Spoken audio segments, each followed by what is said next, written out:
We move through life as in a dream. We are so confused about what is real. We believe a fiction, we give it reality, and an illusory world begins to set in around us.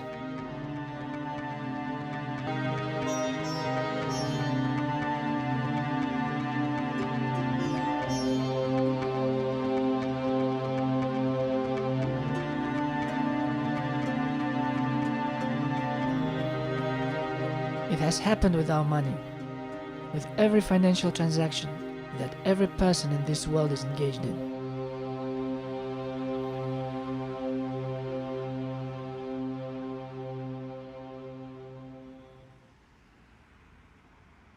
إنه عبد الغني من كازاخستان.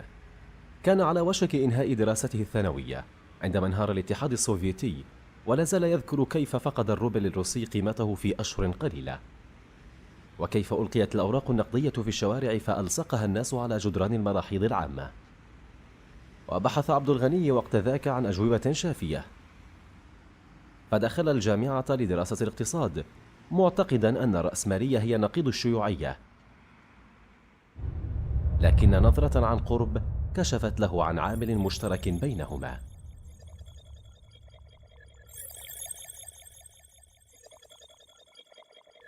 What is the root of our problems? It is money. Money, which has become a symbol of wealth,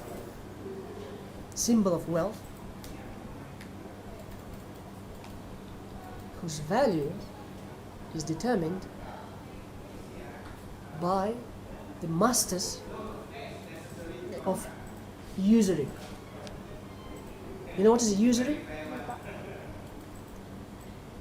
In Islam, in Arabic, it's called riba. الربا ككلمة أصبحت قليلة الاستخدام، لكنه في الواقع منتشر في كل الآفاق. نقرأ في القواميس الحديثة أن الربا هو أن تقرض المال لقاء كمية من الفائدة الزائدة، والمعنى الشائع للكلمة هو أن تقرض المال لقاء أي كمية من الفائدة.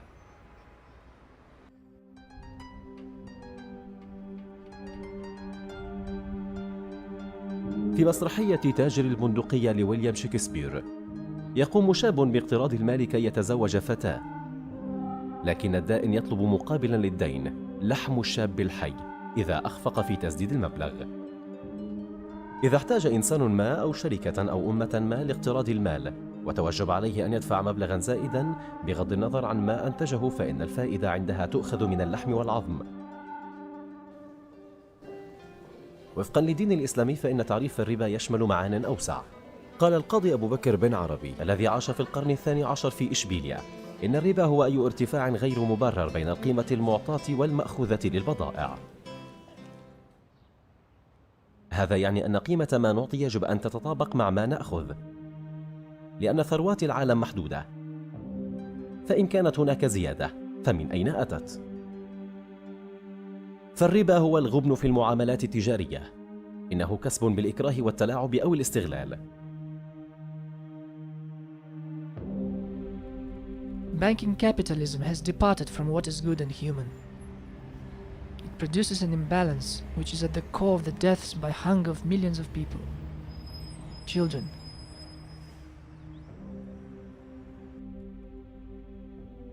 The poisoning of our lands, our seas, the senseless wars in our time.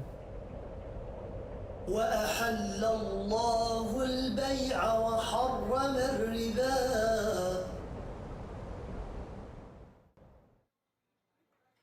With Uzura hath no man a house of good stone. يقول الشاعر الأمريكي عزرا باوند إن الربا يبعد الحرفي عن أدواته، ويجعل الخبز جافا كالورق، ويفرق بين العروس وعريسها، ويقتل الطفل في رحم أمه. إنه خطيئة منافية للطبيعة.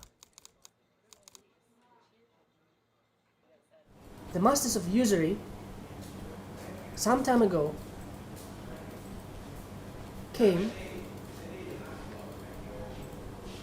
and said to people, use paper money then keep your gold with me. في الماضي كانت وسيلة التبادل مصنوعة من مواد مفيدة كالذهب والفضة وأشياء كثيرة أخرى لها قيمة حقيقية. بعدها أتى حين على الناس استخدموا فيه النقود الائتمانية التي تعتمد أساساً على الثقة بأن بضاعتك مخزونة بينما تحمل وصلاً يثبت ذلك. إن طباعة الكثير من وصولات الإيداع فسح الطريق لظهور النقد الورقي والنظام المصرفي الحديث. They created more papers than they had gold in their vaults. ومنذ أن قطع الرئيس نيكسون الصلة بين الذهب والدولار سنة 1971 وقع العالم تحت سيطرة نظام الفيات المالي. فيات هي كلمة لاتينية تعني ما سيكون. لا يوجد شيء في المصارف الآن، فقصاصة الورق أصبحت مالا بمرسوم حكومي. يمكن للمصارف أن تنتج نقد الفيات هذا عبر القروض، فعندما يقترض شخصا ما مالا فإنهم ببساطة ينتجون المال. Why? Because they charge interest on every piece of paper when they lend out. So they lend out and lend out and lend out. And then you and I and everybody watching this show has to suffer eventually when they keep printing money and debasing currencies. Makcik, masa makcik umur 20 tahun kalau ingat ke? Berapa masa tu gegar ayah? Ya. Gegar ayah seekor berapa? Tanya siapa? Tanya ayah suruh kau tanya. Waria apa boleh beli halus-halus sikit tu. When I came to Malaysia 10 years ago, I could eat very well with this 3 ringgit. Can you eat with this 3 ringgit? Not in the canteen, outside, in Kuala Lumpur, with 3 ringgit. No, you cannot. Even here cannot. How much is the dish? No, it's 5. With the drink? With drink, it's 6.50. 650. I used to eat better food than this 10 years ago for this. I used to eat tandoori chicken. Lon ni berapa ria seekor? Elon ni mahal. Berapa? Kalau boleh hidup ayah daging getar 12 riyal seekor. Kita tak beli ayah dulu, tak makan ayah. Nak makan pergi beli sayak-sayak 3 riyal sup sayak. Hok goreng tu. اعتاد الرومان أن يسألوا من المستفيد؟ والناس تعمل، تربح المصارف الأموال، وهؤلاء الذين ينتجون المال يتمتعون بقدرة شراء قوية قبل أن ترتفع الأسعار لتعكس نمو المال المتداول، فيحصلون على كل شيء بثمن بخس، ثم ترتفع الأسعار بعدها مع مرور الوقت، يصل المال للناس وقد تضخم، فلا يمكن الحصول به على نفس الكمية من البضائع والخدمات.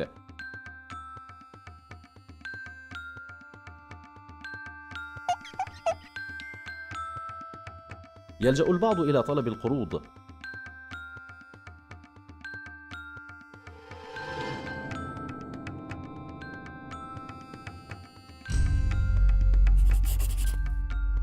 فينتج المصرف مالا جديدا يقوم بدوره في تخفيض القدرة الشرائية للعملة. تلك هي الطريقة التي ينقل بها نظام الفيات الثروة، وهكذا يتكرر الأمر مرة أخرى من أيدي الفقراء وذوي الطبقة المتوسطة إلى الحكومات والمصارف على مستوى العالم. Of course, the production of money has to be regulated, has to be limited, and only money is acceptable, in fact, which represents a real value. Paper money, for instance, is not acceptable in Islamic law because it has the possibility of endless production. It creates such a power for capital that capital dominates the world, in the worst case scenario even destroys the world. This was designed almost 98 years ago. It was designed to fail. It was deliberately designed to fail. It was designed to go down to zero, just like our duit daun pisang, our banana money. فرضت اليابان النقد الورقي على ماليزيا أثناء احتلالها لها خلال الحرب العالمية الثانية، وعرف حينئذ بدولار الموز. Kita Jepun kita ambil upah ngopuk sekeping tanah. 100. Tak laku sudah balik tak laku. Orang pisah seriak keping. Elok tu kita balik duk gapo. It was designed to steal from you. Not only to steal from you, through inflation, but it was designed to crash. That's governments and central banks that do those kind of things. People don't do them. If they do, they usually go to jail. But governments can get away with it.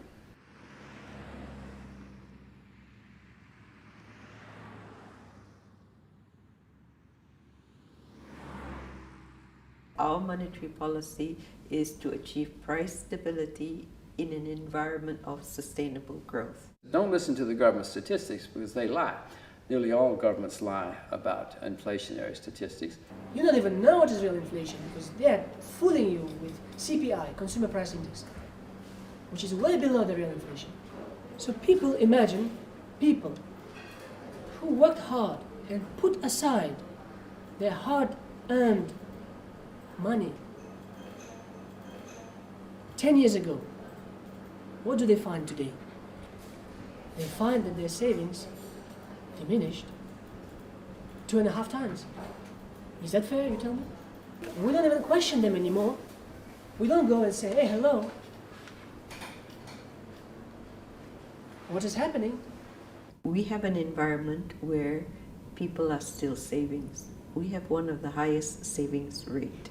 Savings, it accounts for something like 30% or 28% of GDP. Why do people save if their funds are being eroded so significantly? Can central bank tell me what I can buy with this in 10 years' time? Try, ask. So they manage our money. They say, we create your money out of paper, out of nothing, but we manage it. We're responsible. We're clever. We provide you stable currency.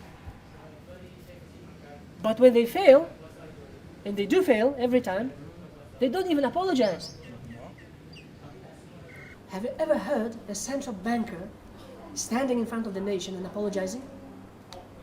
No, never. I'm very sorry, people of Malaysia. I apologize to you because this year the inflation was 10%. Never.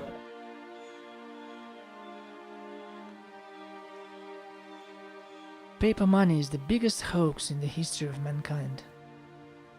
And without knowing this, you will not be able to understand the dynamics of world history in the last 300 years.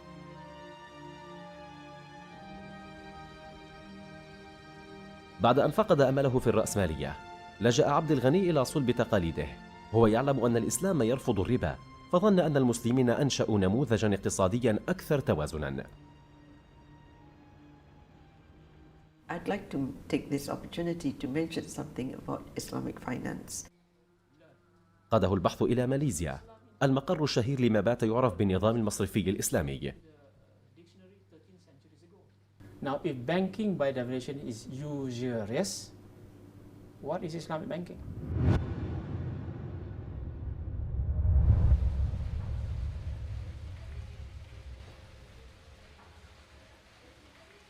In Malaysia, we are fortunate because most of our retail product for Islamic financial institution better in terms of monetary and in terms of spirituality.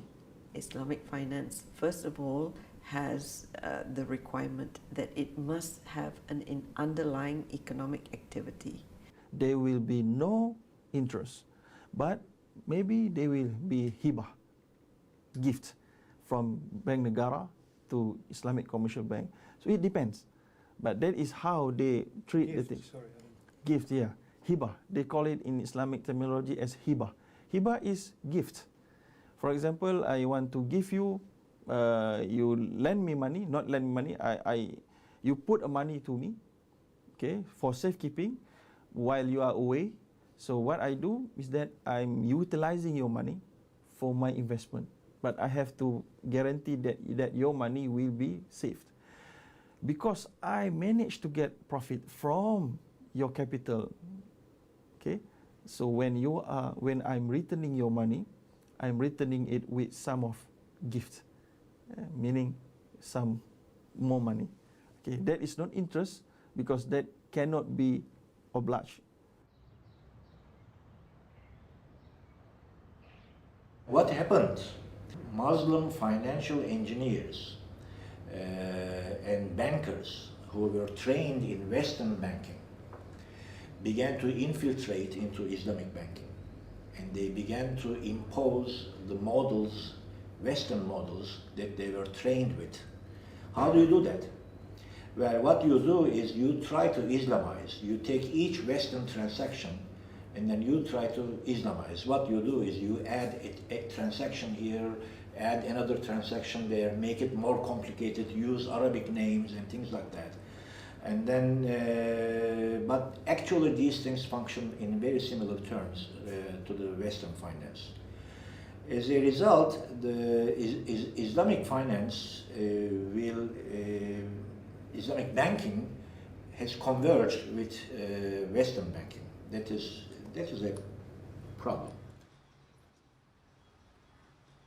Every product that conventional banking has, Islamic banking has. There's no difference. Excuse me, can I ask you something? Yeah, sure. Do you bank at Islamic or conventional? Oh wait, what do I answer? Both. Secondly, Islamic finance is based on profit sharing, and therefore it is risk sharing. Do you know of any instance when an Islamic bank in Malaysia has lost money on a home loan? Because of this product, I'm not sure. I used mathematical payoff profiles to analyze objectively if Islamic banking is any different to conventional banking from, in simple terms, a risk and reward payoff profile. The research that proved that Islamic banking in all forms is identical to conventional banking from a risk-taking perspective as well as a reward payoff profile.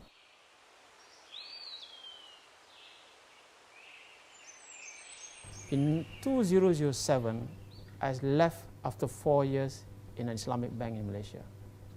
4 years is enough because Islamic banking can never be Islamic. Assalamu alaikum.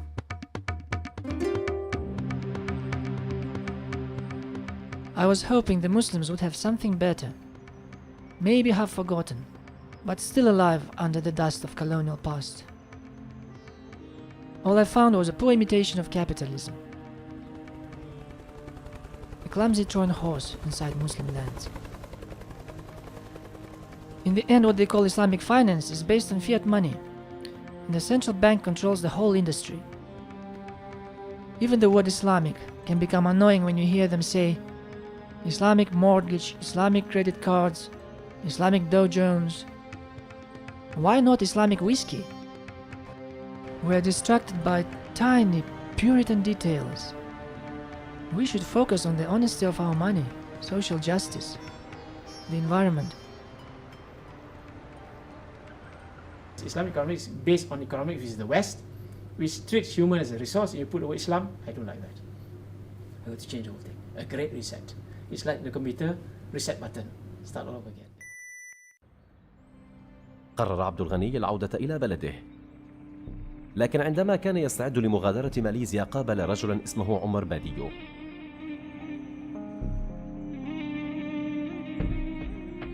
I remember that day very well, because it marked the start of a completely different outlook for me.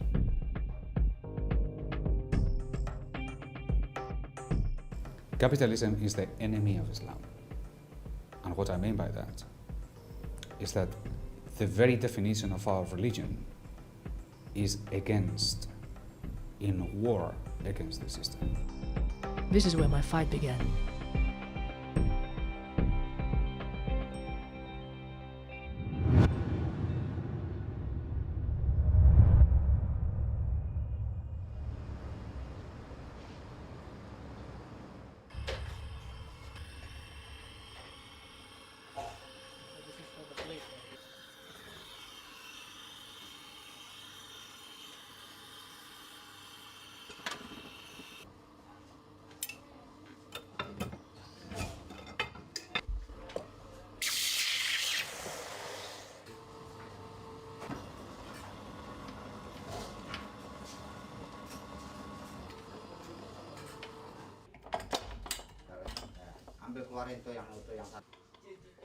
منذ بداية الإسلام وحتى سقوط الخلافة العثمانية في بدايات القرن العشرين، كان الدرهم والدينار النقود التي استخدمها المسلمون.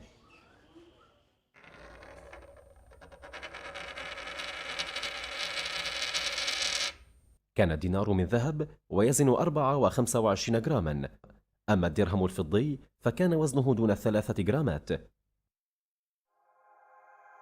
كان نجاح العملة باهرا خلال التوسع الإسلامي، واستخدم خارج أراضي المسلمين بشكل كبير. وخلال فترة الاستعمار الغربي سحبت النقود المعدنية من التداول واستبدلت بالعملة الورقية. في سنة 1985 اعتنق باديو الإسلام، وأشار إليه شيخه عبد القادر الصوفي أن يدرس ويستكشف النمط الإسلامي الاقتصادي. في سنة 1992 سك عمر باديو ومسلمي غرناطة في الجنوب الإسباني أول دينار في العصور الحديثة.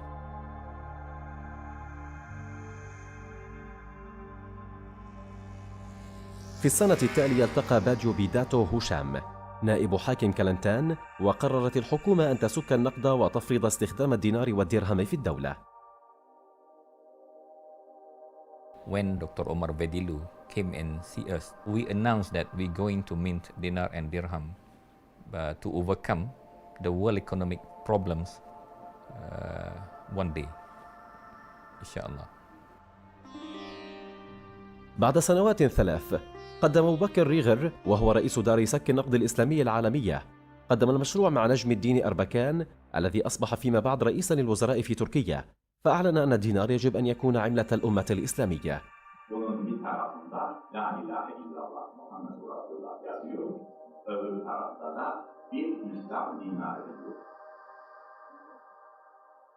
Size şimdi bir şey gösteriyorum ama bu gösterdiğim şey atom bombasından çok daha mühim.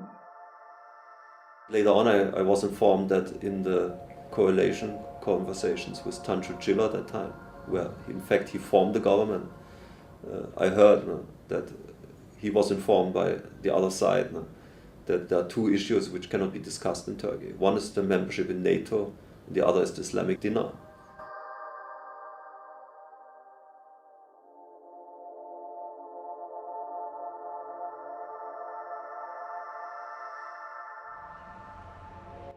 في سنة 1998 قدم باديو الدينار للشيخ المانع وزير الشؤون الإسلامية في دبي. I was very young then, and I presented the gold dinar to him. At first, he didn't believe me. And he said, no, the emir will never give you permission. So I went to the emir, and he gave me the permission. And I got a written permission to mint the gold dinar in UAE. And then I presented it to the mufti, and he couldn't believe it. This time he was completely amazed. He said, but you can mint it now here? Yes, I can.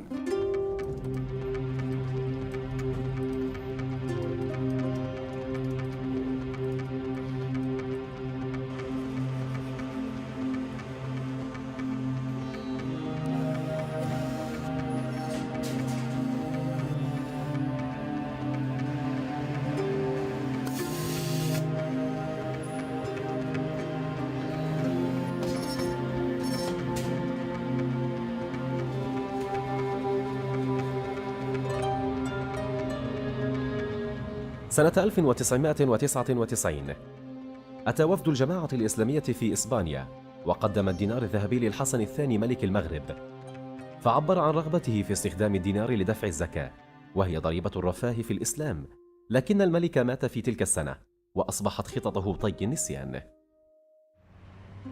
خلال الأزمة المالية في جنوب شرق آسيا عام 2001 التقى الدكتور مهاتير رئيس وزراء ماليزيا بالشيخ عبد القادر الصوفي وعمر باديو. دكتور مهاتير دعم فكرة أن دينار الذهب هو الوسيلة لتحقيق استقرار النقد والتجارة العالمية. I still feel that something precious needs to be used as a base for money. بيد أنه كلف المصرفي المركزي بالمشروع، وفي نهاية المطاف ألغى سك النقد الذهبي والفضي الذي كان المقصد الأساسي للمشروع، وهكذا أغلق فصل من حركة الدينار الإسلامي.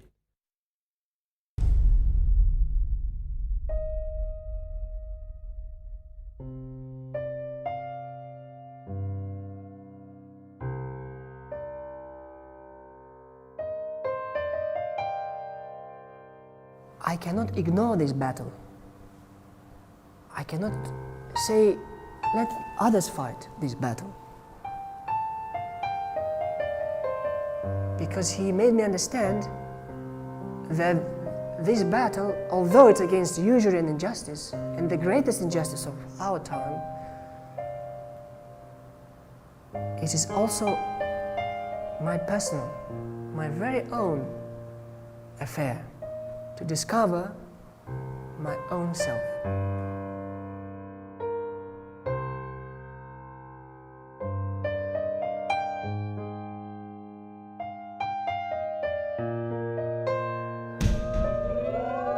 What is happening today, in my view, is that our lives are controlled by the financial elite. Why? Because the money in your pocket, the money you earn, you spend every day, the value of this money is not in your pocket. Its value is in that building, central bank, and that building, CIMB, and that building, OCBC, and that building, HSBC, Agrobank, Bank Muamalat too. So when they decide to rob you, they can do it with a click of a button, and they're doing it every day and every night. How? By creating money out of nothing. Every time they lend money out, they create money out of nothing. That is new in history. That never happened before. That made the bank so powerful that it could not be stopped.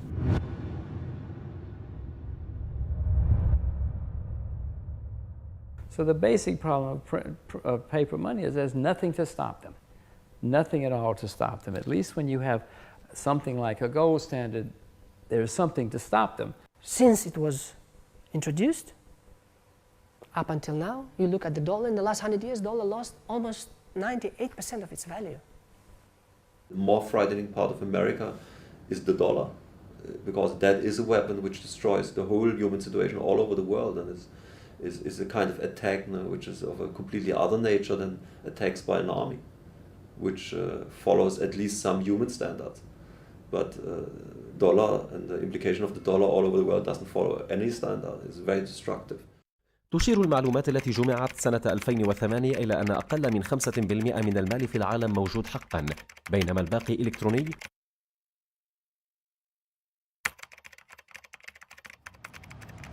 وهو إلى تزايد سريع.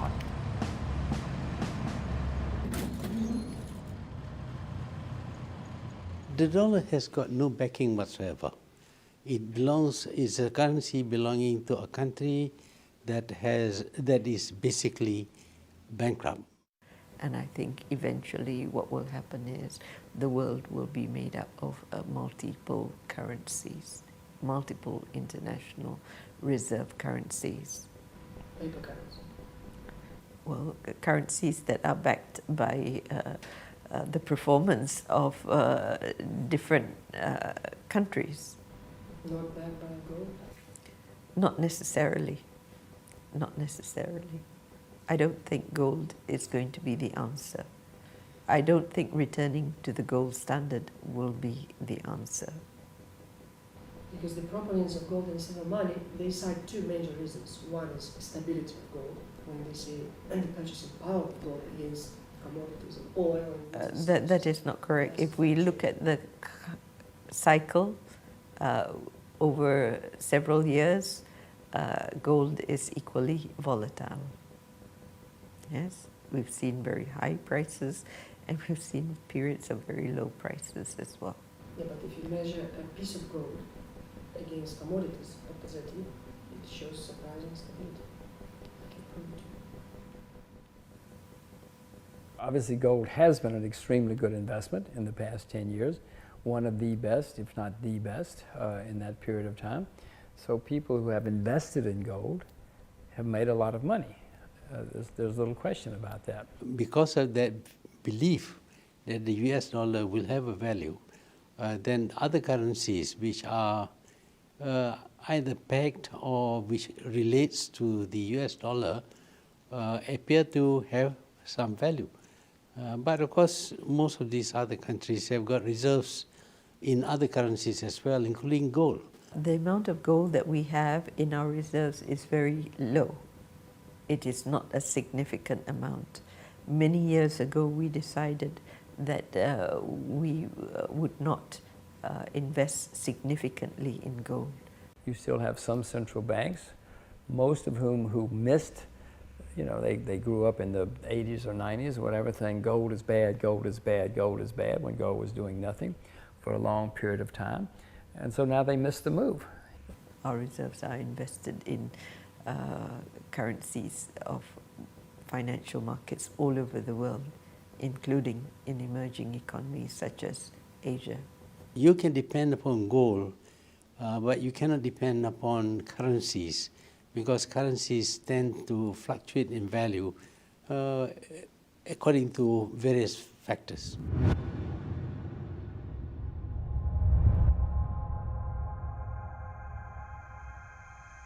In the past, when such money was used, it was used. Gold coins were used, silver coins were used. Then the assumption is that in those days, inflation did not exist. This is wrong. It's plain wrong. Those who say that gold and silver can be inflated, they refer to fluctuations in the prices. Of course, there is fluctuations in the prices. Every commodity has fluctuation in the prices, one against the other, for whatever reason. Nobody speaks about potato inflation. What the governments did, they reduced the silver content or gold content, pure gold content of a coin. If you reduce it to 1 gram, from 2 grams to 1 gram, you are actually making a debasement or devaluation of about 50%. So what I'm trying to say is that reducing the pure gold content by 50%, you can increase the amount of money in circulation by 50%. But that's not the argument against gold and silver. That's the argument against the monopoly and control of money by these governments. And in fact, the creation of paper money. So what we are saying is hands off these. Centralized control of money is essential. Unless you have that, you cannot control the inflation and other macroeconomic forces. There are manipulation, and there is interest in manipulating, but there is no proof that gold and silver in its proper quantities could ever be in themselves the subject of inflation. There is one person who undertook the great time to do the study and establish the prices of gold against the basket of commodities, and that was Professor Roy Jestram. He wrote a book called The Golden Constant. For 400 years he examined the price of gold against this basket of commodities, and he realized the price is a constant. Hi, can I please get the bill?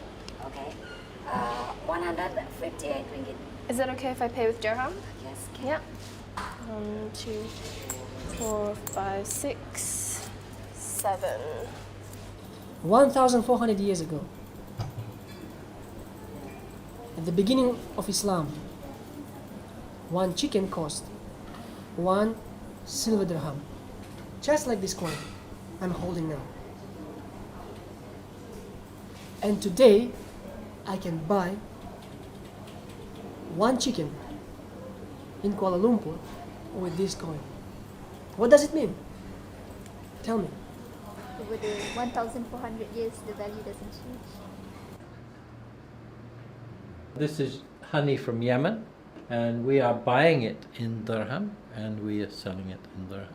To bring back gold here in Malaysia, yes, but you will have to fight with central bank, because central bank has mandated that no payment can be made other than the ringgit. You can buy gold as a form of savings for investment. That is fine, but it cannot be a unit of account. There's only one currency, and that is the ringgit, and and the central bank is the sole issuer of that currency. So there can be no parallel currency operating, and that is by law. We have to use their money. They have a monopoly. In most countries in the world, you have to use the government-dictated money. And therein lies the problem. That's why they can get away with a lot of the tricks they get away with. The reason why there is confidence in a currency of any particular country is based on the credibility of the central bank. And IMF says that central banks can conduct settlements between each other in any currency, in any commodity except gold.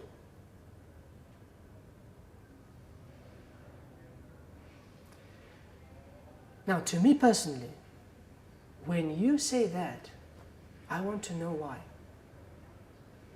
It's only been in the last 100 years or so that governments passed these laws making their money a monopoly. In theory, they can even put you in jail for using money which they have not approved. There's a guy in the States right now who apparently is going to jail who made up his own gold things. Mr. Nothouse, who quite bravely defended the right of the American people to use their own currency and to have the freedom to choose what currency they want to use, was put in jail. I mean, it's terrifying. He was accused of falsifying US dollars. And he argued, if what I'm doing is illegal, then how about the Disney dollars? You know, you go to Disneyland and they issue Disney dollars with Mickey Mouse. And he said, well, if I am illegal, then they should be illegal too. Except what they are doing is just another piece of paper, while what I am giving to the people is a piece of silver. People in the world talk about democracy. Is there real democracy when you have no choice but to accept the only medium of exchange created by the central bank? It's basically monopoly in place of some state mints to stop any trade with real money. And we think that is illegal. It's against the rights of the people. We may even create legal cases at some point to really defend the right of the people to have their choice of money. Legal tender gave powers to a piece of paper to be treated as if it is money. Again, that's wrong in Islam. I don't have anything against legal tender, but you and I have to agree what we're going to use as legal tender. It should not be dictated, a monopoly on legal tender should not be dictated by bureaucrats and by politicians who are looking out for themselves. They're not looking out for you and me. The position of Islam regarding money is that you are free to choose. Therefore, there is no preferences. There is no preference for gold or silver or anything else.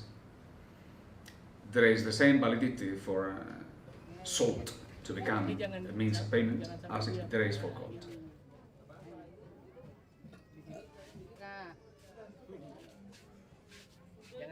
The best system would be the way it was for centuries, and you and I could use whatever we wanted to.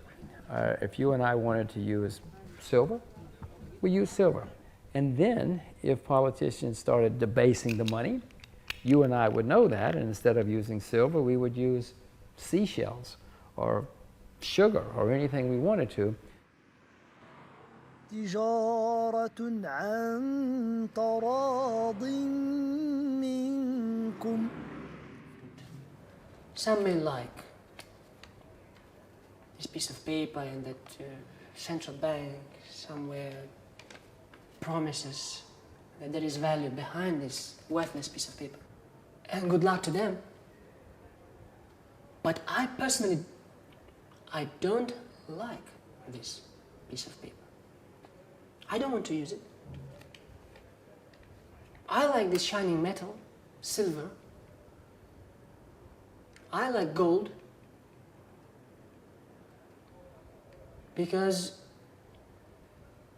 they have proven throughout history that they never lose their value.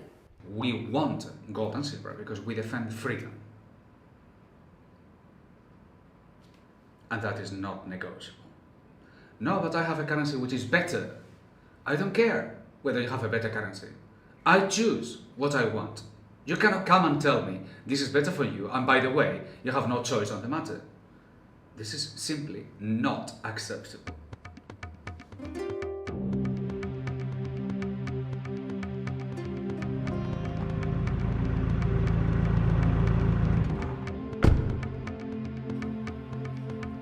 So these are the coins. They have arrived. Thank you. Finally, we have brought the gold dinar and the silver dirham to Malaysia.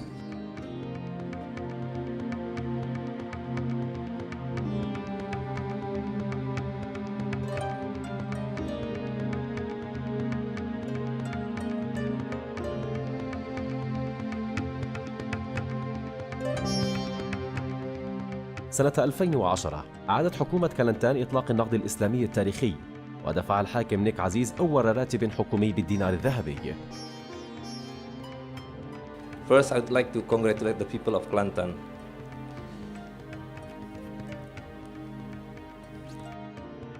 It is a small country, but it has a big mission and it has a great slogan, which is, it's the land of the dinar and dirham. The dinar and the dirham of Islam is going to again be used in Muslim lands.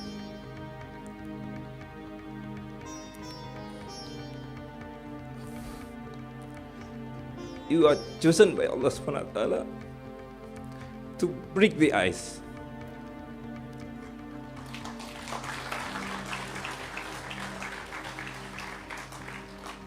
To break the ice of the frozen ummah of 200, 300 years.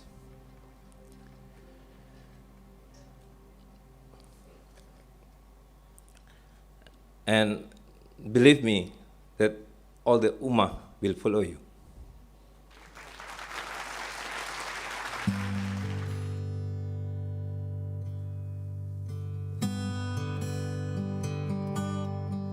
It all started here in Granada, in this very place we are here now. I remember very well those moments, and it was the beginning of an adventure.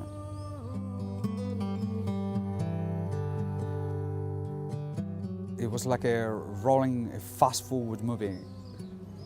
From the moment we were all the way through until the gold dinar becomes the currency of all the Muslims.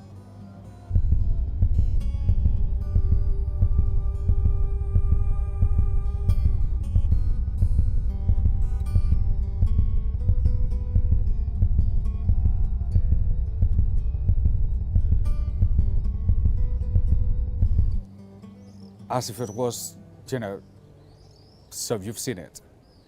No, and I've seen it. I've seen this movie already. We're in chapter 10.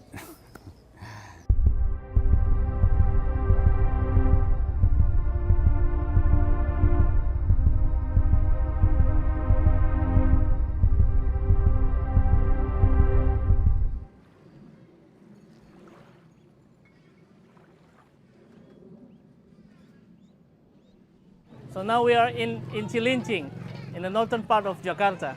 This is the fisherman village, one of the poorest area in the whole Jakarta. Now we have been distributed in this past 2 years 3,000 dirham for zakat.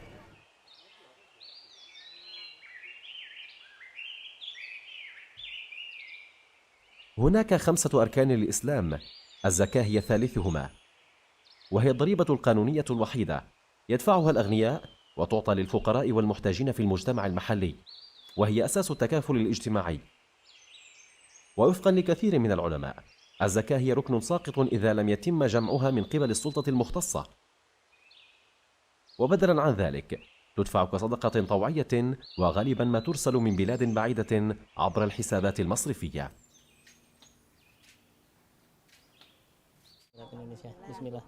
أعلن الفقيه عليش في مصر والذي عاش في القرن 19 أن الزكاة يجب أن تدفع من الأصول الملموسة.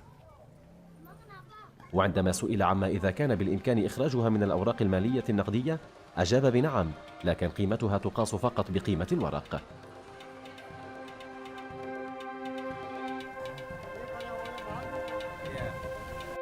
Ini dua biji 1 dirham, setengah dirham. Mal. Nih, saya terima belanjanya ya. Besar.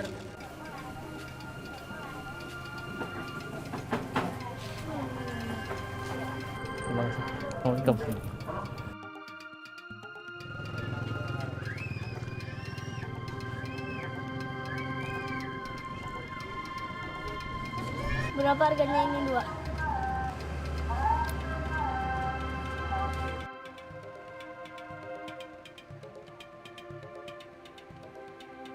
في شهر أغسطس أعادت حكومة كلنتان استخدام الدينار والدرهم لدفع الزكاة.